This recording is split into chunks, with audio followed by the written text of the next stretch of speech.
Partisans de l'info libre, je vous salue.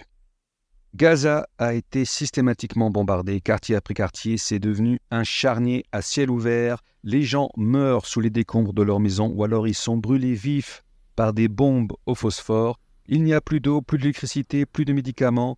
Dans la nuit résonnent les cris des mères en détresse. Certains ont perdu leurs enfants, certains ont perdu leurs parents, leurs frères et sœurs. C'est l'horreur absolue. C'est un génocide, c'est un crime contre l'humanité et pourtant il y a des gens qui disent qu'il faut se débarrasser du Hamas et que c'est la faute du Hamas s'il y a des gens qui meurent.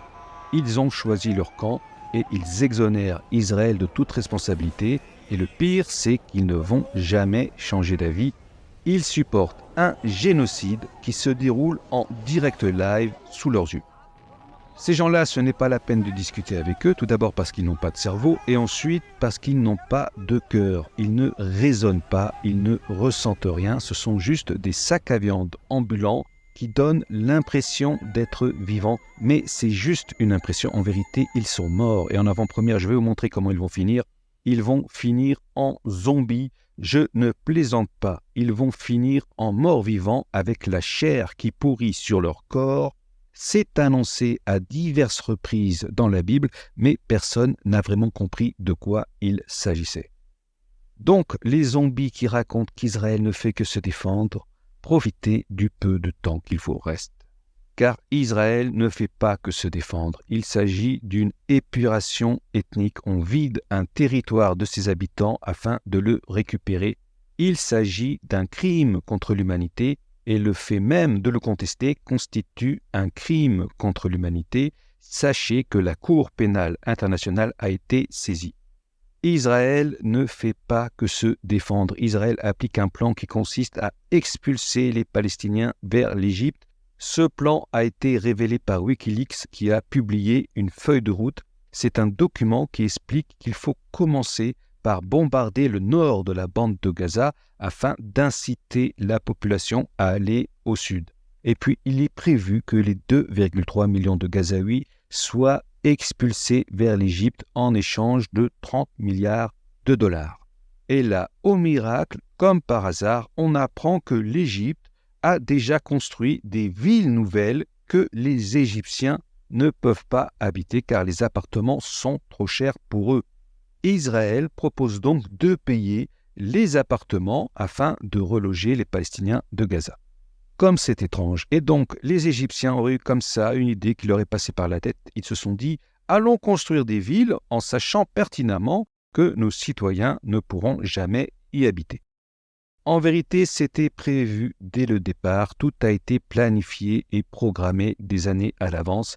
Israël a donc créé le Hamas, puis il a continué à le financer par l'intermédiaire du Qatar. C'est dans la presse, je n'invente rien. L'une des étapes du plan consistait à désarmer les colons israéliens afin qu'ils ne puissent pas se défendre. Et c'est au mois de septembre qu'ils ont commencé à être désarmés. Pareil, je n'invente rien, il y a des Israéliens qui en témoignent. Et le 7 octobre, il fallait empêcher l'armée d'intervenir et pendant 4 à 5 heures, les avions, les hélicoptères sont restés à leur base. Et puis, il y a les forces du Hamas qui sont restées gentiment sur place avec leurs otages. Et les soldats des forces spéciales israéliennes sont alors venus les liquider. Mais en même temps, ils ont liquidé les colons dans des échanges de tirs en application de la doctrine Hannibal qui consiste à tirer dans le tas en cas de prise d'otage. Des centaines d'Israéliens sont ainsi morts dans des échanges de tirs.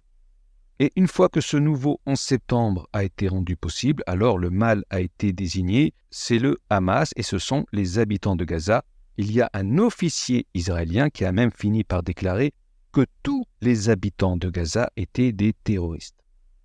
Voilà donc ce que l'on sait de l'infernale machination. Nous sommes dirigés par des monstres, par des psychopathes qui n'hésitent pas à sacrifier leur propre population. L'étape finale du plan consiste à vider Gaza de ses habitants, puis à y construire de belles villes pour les Israéliens, tout en récupérant les gisements de gaz et de pétrole. Il y en a pour des dizaines de milliards de dollars.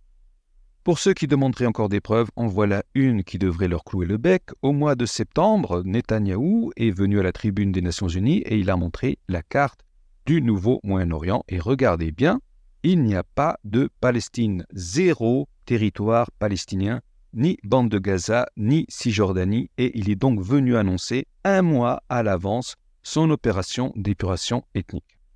Qu'est-ce qu'il vous faut de plus pour comprendre que tout cela a été prémédité? Et si les pays alentours se révoltent et entrent en guerre contre Israël, eh bien, ils seront détruits à leur tour et le plan grandiose sera alors parachevé.